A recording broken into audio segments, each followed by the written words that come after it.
पहले से आपके बुक्स ऑफ अकाउंट में या टैली में इंटर्ड रहता है, आपको एंट्री कर लिया जाता है। जैसे कि ये एक कहानी है सब, इसमें आप अलग अलग नहीं समझे। और हम ये भी बताते हैं कि अकाउंटिंग जो होता है, जो हम लोग लिखते हैं डेबिट क्रेडिट, ये जनरली बच्चे समझते हैं कि ये मैथमेटिक्स है। ये मैथमेटिक्स नहीं है, ये एक बिजनेस का लैंग्वेज है। ये उसी को समझ में आता है जो कॉमर्स पढ़ा है, अकाउंट्स लिखने जानता है। तो यहाँ पे क्या है कि जैसे ये बैकग्राउंड एंट्री है या पहले से एंट्री रहता है, purchase account debit to cash या बैंक, या आपने क्रेडिट में लिया तो राम श्याम जो भी नाम होगा उसका अकाउंट। तो यहाँ पे क्या है कि हम लोग यहाँ पे देख रहे हैं कि यहाँ पे सपोज मेरे पास 10 कॉपी है, तो ये परचेज होके मेरे पास आया था, जो गोडाउन में रखा हुआ था, और जहाँ आग लगने से उसमें से 5 पीस डिस्ट्रॉय हो गया या पूरा 10 पीस डिस्ट्रॉय हो गया। तो यहाँ पे ये डेबिट में 50 रुपये का माल था, तो 50 रुपये पूरा क्रेडिट हो गया। तो भाई परचेज क्रेडिट क्यों हुआ, क्यों घट गया? तो ये लॉस होने की वजह से घट गया। इसीलिए आपको हमेशा ये ध्यान रखना है कि आप ये एंट्री मार रहे हैं, इससे प्रॉब्लम नहीं है। प्रॉब्लम ये है कि हमेशा ये समझना है कि इसका इम्पैक्ट बैलेंस शीट में क्या पड़ता है, और ये एंट्री क्यों क्रेडिट होता है, ये एंट्री क्यों डेबिट होता है। तो हर कुछ एक दूसरा से चेन बंधा हुआ है।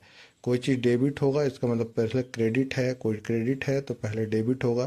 तो जैसे कि यहाँ पर टू परचेज है, तो यहाँ पे ये परचेज पहले से कहीं डेबिट हुआ हुआ होगा, ठीक है। और एक यूनिक एंट्री कभी कभी आता लॉस, जैसे अचानक से हो गया सडनली, इसने इसके बारे में हम लोग कभी सोचते नहीं, समझते नहीं।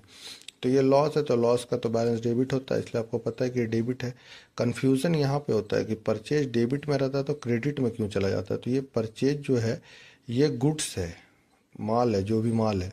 अब यहाँ पे क्या है कि यहाँ पे एक और चीज़ समझना रहता है कि जैसे हम लोग परचेज वर्ड क्यों यूज़ करते हैं, सेल वर्ड क्यों यूज़ करते हैं, तो सब तो गुड्स ही है। लेकिन वहाँ पे क्या है कि जैसे मान लीजिए कि सपोज हमारे पास ये ट्रेडिंग है, सपोज हमारे पास ट्रेडिंग अकाउंट है।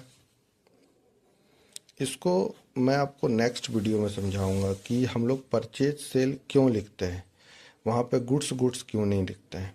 बाकी यहाँ पे जो गुड्स डिस्ट्रॉय बाय फायर है ये क्लियर है आपका।